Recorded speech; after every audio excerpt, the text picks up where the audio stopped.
குருடி சரணம் யூடியூப் நண்பர்கள் அனைவருக்கும் அடியேனின் அன்பான வணக்கங்கள். நான் உங்கள் குருமணி என்றன் பேசுகிறேன், பொள்ளாச்சியிலிருந்து. திருக்கணித பஞ்சாங்கத்தின்படி வரக்கூடிய ஜூன் மாதம் விருச்சிக ராசி அன்பர்களுக்கு என்ன மாதிரியான பலன்கள் நடக்க இருக்கு அப்படிங்கிற விஷயத்தை பார்க்க போறோம். பாசிட்டிவ் நெகட்டிவ் ரெண்டுமே பார்த்துடலாம். நெகட்டிவ் ஏதாவது இருக்கு அப்படின்னா அதை எப்படி பாசிட்டிவா மாத்திக்கிறது, அதுக்குண்டான வழிபாட்டு முறைகள் என்ன அப்படிங்கிறத தெளிவா விரிவா பார்த்துடலாம்.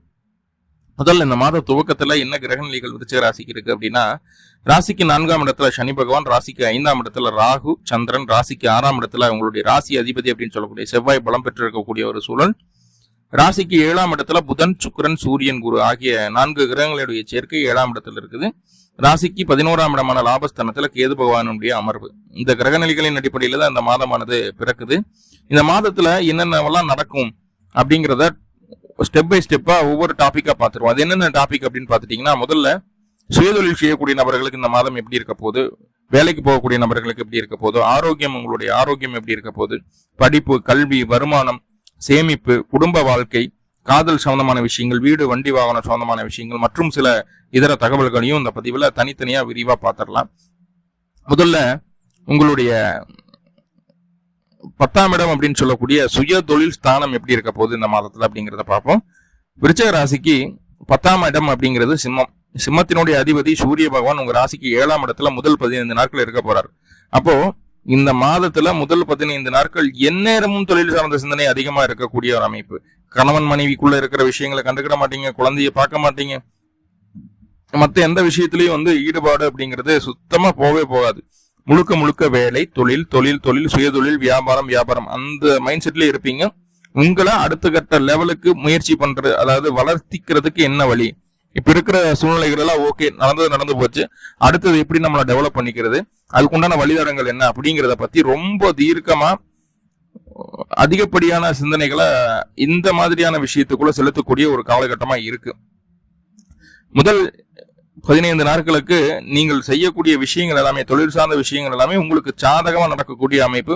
சில நபர்களுக்கு சுயதொழில் சார்ந்த விஷயங்கள்ல வெளியூர் வெளிமாநில பயணங்கள் மேற்கொள்ள வேண்டிய ஒரு சூழலும் உண்டு.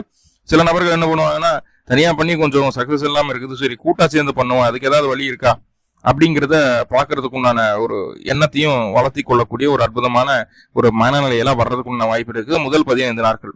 அதன் பின்பு என்ன ஆக போகுதுன்னா, உங்களுடைய 10ஆம் அதிபதி அப்படின்னு சொல்லக்கூடிய சூரிய பகவான் உங்க ராசிக்கு 8ஆம் இடத்துக்கு பயிற்சி ஆகக்கூடிய சூழல். 7ஆம் இடத்துல இருந்து 8ஆம் இடத்துக்கு சனியினுடைய பார்வை உங்க ராசிக்கு 10ஆம் இடத்துக்கு இருக்குது.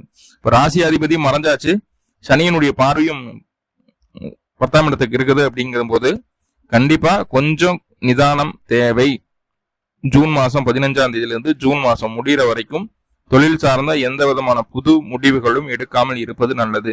அப்படி தொழில் சார்ந்த விஷயங்கள்ல சில மாற்றங்களை செய்யும் போது அது நம்மளுக்கு சாதகமான அமைப்பா இருக்காது. அந்த மாற்றங்களை செய்யறதுக்கே ரொம்ப மெனக்கிட வேண்டியதா இருக்கும், ரொம்ப கஷ்டப்பட வேண்டியதா இருக்கும். அந்த மாற்றங்களை செய்து முடிக்கிறதுக்குள்ள நம்மளுக்கு எதுக்கடா இந்த இதுக்குள்ள நம்ம கையெழுத்து வச்சோம், எதுக்கடா அதை ஸ்டார்ட் பண்ணோம் அப்படிங்கிற மாதிரி ஆயிடும். ஸோ ரொம்ப ரொம்ப கவனமா இருங்க. ஜூன் 15க்கு மேல தொழில் சார்ந்த விஷயங்கள்ல அந்த அளவுக்கு உங்களுக்கு சாதகமான சூழ்நிலை இல்லை. ஒருவேளை உங்களுடைய சுய ஜாதகத்துல சூரியனுடைய தசாபுத்தி அந்தரங்களோ இல்ல கிருத்திகை, உத்திரம், உத்திராடத்துல ஏதாவது கிரகண தசாபுத்தி நடத்திட்டு இருந்ததுன்னா ரொம்ப ரொம்ப கவனமா இருக்கணும். அப்ப மற்றவங்களுக்கு எல்லாம் பிரச்சனை இல்லைன்னா எல்லாத்துக்கும் பிரச்சனை உண்டு. மேலதிகாரிகள் மூலமா, சரி அரசாங்க அதிகாரிகள் மூலமா சில தொந்தரவுகளும் இந்த காலகட்டம் வர்றதுக்கு வாய்ப்புகள் இருக்குது. தந்தை உங்களுக்கு அப்படியே கொஞ்சம் அகெயின்ஸ்டா நடந்துக்கிறதுக்கு உண்டான வாய்ப்புகளையும் சொல்கிறது. கொஞ்சம் நிதானம் வேணும் 2வது 15 நாட்கள். மற்றபடி பெரிய தொந்தரவுகள் ஏதாவது வருமா அப்படின்னு கேட்டா பெருசா ஒன்றும் தொந்தரவு கிடையாது. கொஞ்சம் அலைச்சலை கொடுக்கும், இனம் புரியாத செலவினங்களை கொடுக்கும். தொழில் அப்படிங்கிறது கொஞ்சம் டவுன்கிரேடா வர்றதுக்கு வாய்ப்புகள் உண்டு. வியாபாரம் கொஞ்சம் கம்மியாகிறதுக்குண்டான ஒரு சூழ்நிலை சொல்லுது, அவ்வளவுதான், பெரிய பாதிப்புகள் இல்லை.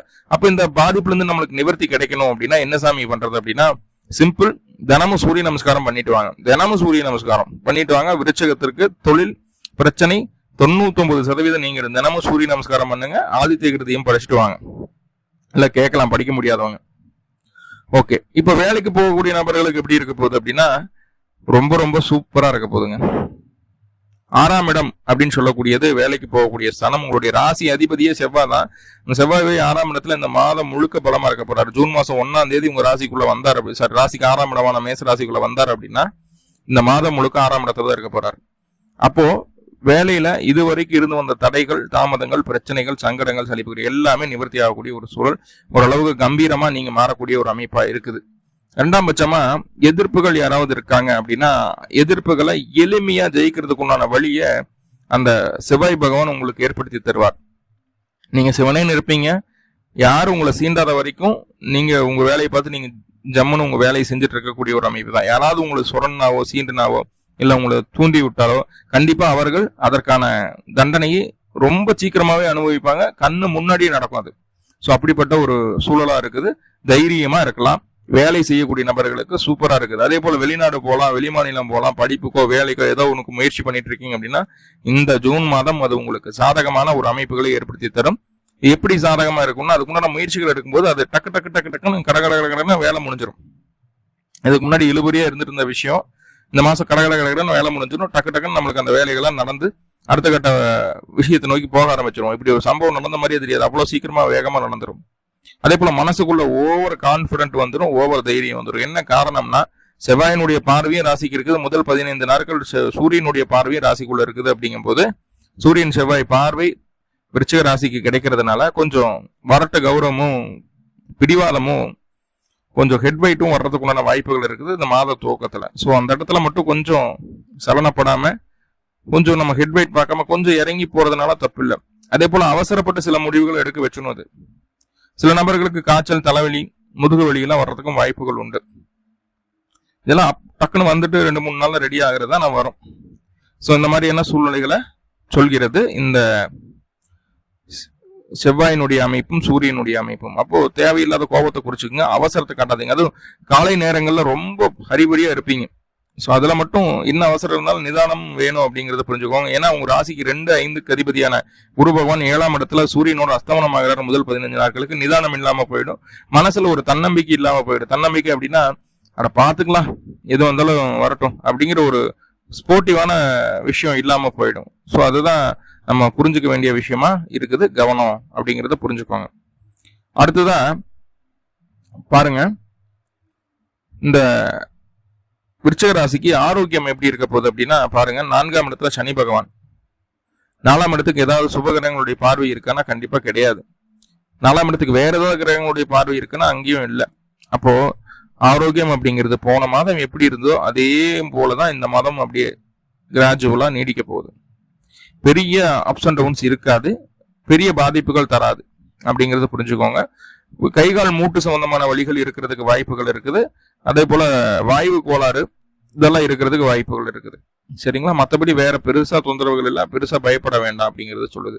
சரி, படிப்பு கல்வி நிலை எப்படி இருக்க போகுது அப்படின்னு கேட்டா 2ஆம் அதிபதி குரு பகவான் 7ஆம் பாவத்துல இருந்து ராசியை பாக்குறாரு. இது ஒரு நல்ல விஷயம். படிப்பு நல்லாவே இருக்கும். முதல் 15 நாட்களுக்கு எவ்வளவு அசால்ட்டா இருக்குங்களோ 2வது 15 நாள் அவ்வளவு ஷார்ப்பா இருக்கக்கூடிய ஒரு சூழ்நிலையை சொல்லிடுது. ஃபர்ஸ்ட் இந்த வாரம், இந்த மாசத்துல முதல் 2 வாரங்கள் அந்த அளவுக்கு சரியில்லை படிப்பு சம்பந்தமான விஷயங்களுக்கு. அதற்கப்புறம் ரொம்ப ரொம்ப நல்லா இருக்குது, பிரச்சனை இல்லை. ஆரம்ப கல்வி, அதாவது கேஜியில இருந்து 10th வரைக்கும் இல்ல +2 வரைக்குமே எடுத்துக்கிடலாம் நீங்க. அது உயர்கல்வி எப்படி இருக்க போகுதுன்னா உயர்கல்வியில கொஞ்சம் குழப்பம் உண்டு. இதை எடுக்கலாமா, அதை எடுக்கலாமா, அதை பண்ணலாமா, இதை பண்ணலாமா, எதுல நம்மளுக்கு சம்பளம் கிடைக்கும், எது நல்லா வேலை கிடைக்கும், எது பின்னாடி growth இருக்கு அப்படின்னு சொல்லி போட்டு எதையுமே சூஸ் பண்ண மாட்டீங்க, சும்மா சுத்திக்கிட்டே இருப்பீங்க. மனசுல அந்த அளவுக்கு ஒரு சரியான ஒரு தெளிவு நிலை இல்லாம இருக்கும். ஸோ அதுக்கு சிம்பிள், உங்களுக்கு தெரிந்த நல்ல அனுபவம் வாய்ந்த நபரிடம் சஜஷன் கேட்டு அந்த சஜஷன்ல இருந்து மாறாம பக்காவா பண்ணிடுங்க, போதுமானது. சுய முடிவுகள் அப்படிங்கிறது எடுக்கிறது கொஞ்சம் தாமதமாகும். 5ஆம் இடத்துல ராகு இருந்து குழப்பிட்டே இருப்பாரு உங்க மனசை. ஸோ அப்போ சுய முடிவுகளை தவிர்க்க வேண்டிய ஒரு சூழ்நிலை உண்டு அப்படிங்கிறத புரிஞ்சுக்குவாங்க. பெரியவங்களுடைய நல்ல அனுபவம் வாய்ந்த அனுபவசாலிகளினுடைய அறிவுரைகளை கேட்டு நடந்து கொள்வது சால சிறந்தது. கல்வி சம்பந்தமான விஷயங்கள்ல, வீடு வண்டி வாகனம் சம்பந்தமான விஷயங்கள்ல, வீடு வாங்கணும், நிலம் வாங்கணும், வண்டி வாகனம் வாங்கணும், அது பழைய வீட்டை கொஞ்சம் ரெடி பண்ணா நல்லா இருக்கும், ஆல்ட்ரேஷன் பண்ணலாம் அப்படிங்கிற மாதிரியான சிந்தனைகள் எல்லாம் இந்த மாதம் மனதிற்குள் வரக்கூடிய ஒரு சூழ்நிலையை சொல்கிறது. ஏன்னா குருவினுடைய பார்வையும் சனியினுடைய பார்வையும் ஒரு சேர கிடைக்குது, இங்க விருச்சிகத்துக்கு கிடைக்குது. ஸோ இது ஒரு நல்ல விஷயம். இது தர்ம கர்மாதிபதி அப்படின்னு சொல்லக்கூடிய கிரகங்கள் காலபுருஷனுக்கு சனி பகவானும் குரு பகவானும் 2 பேரும் இணைந்து ராசியை பார்க்கறது அப்படிங்கிறது ஒரு விசேஷமான ஒரு பலன் தான். உங்களுக்கு பெரிய பாதிப்புகளை கொடுக்காது. அந்த வேலையில மட்டும் கொஞ்சம் டென்ஷன் ப்ரெஷர், தொழில மட்டும் கொஞ்சம் டென்ஷன் ப்ரெஷர் இருக்கும். வேலையில கொஞ்சம் முன்னாடி இருந்ததெல்லாம் தாண்டி இப்போ கொஞ்சம் ஃப்ரீயா தான் இருப்பீங்க அப்படிங்கறத சொல்லுதுங்க. அதே போல உணவு உண்ணக்கூடிய உணவுல கொஞ்சம் கான்சென்ட்ரேட் பண்ண வேண்டிய ஒரு சூழ்நிலை உண்டு. என்ன காரணம் அப்படின்னா ஃபுட் பாய்சன் ஆகிறது கொஞ்சம் சான்சஸ் சொல்லுது. ஏன்னா செவ்வாய் 6ஆம் இடத்துல இருந்தாலும் சனியினுடைய பார்வை செவ்வாய்க்கு இருக்கிறதுனால கொஞ்சம் ஃபுட் பாய்சன் ஆகிறதுக்கு உண்டான வாய்ப்பு இருக்குது. பழைய சாதங்களை எல்லாம் சாப்பிடாம இருக்கிறது ஒரு ஆரோக்கியமான ஒரு மனநிலைமையும் உடல் நிலைமையும் தரும் அப்படிங்கிறத சொல்லிக்கலாம்.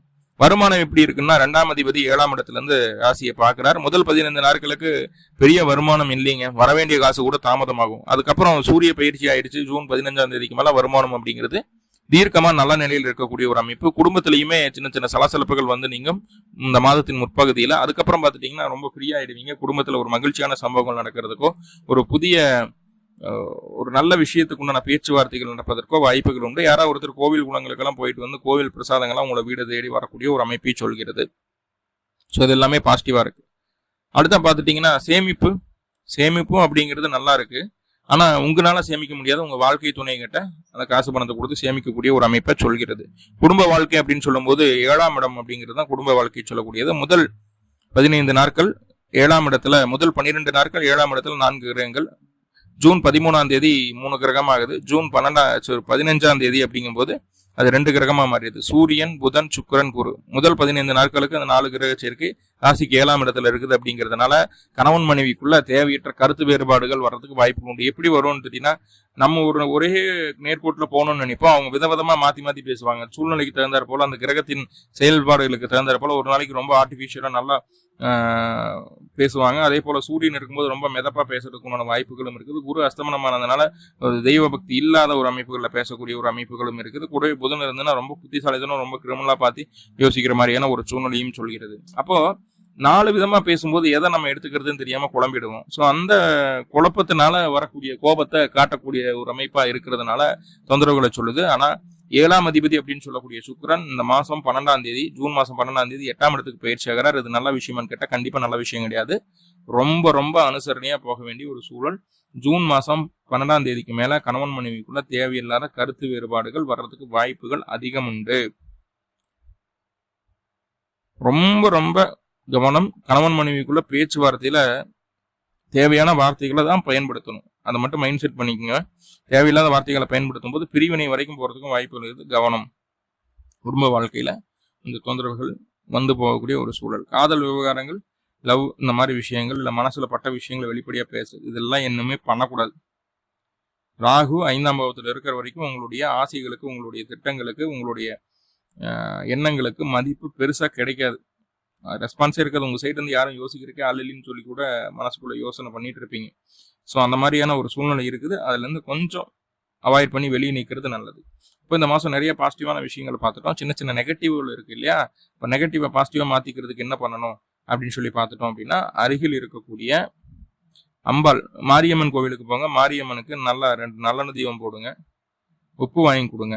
வாங்கி கொடுத்து வழிபாடு செய்துட்டு வாங்க. எப்போ பண்ணணும் அப்படின்னா, பிறந்த கிழமை அன்னைக்கு, பிறந்த நட்சத்திரத்தையும் இந்த வழிபாடை பண்ணிட்டு வாங்க. ரொம்ப அற்புதமான மாற்றங்கள் இந்த மாதம் உங்களுக்கு காத்துட்டு இருக்குது. மேலும் விருச்சிக ராசி அன்பர்களுக்கு எல்லா விதத்திலும் நன்மைகள் நடக்கணும்னு சொல்லி எல்லாம் பல பரம்பொருளை பிரார்த்தனை பண்ணிட்டு இந்த பதிவு முடிச்சுக்கிறேன். நன்றி நண்பர்களே, நன்றி. வாழ்வாமுடன். திருச்சிற்றம்பலம்.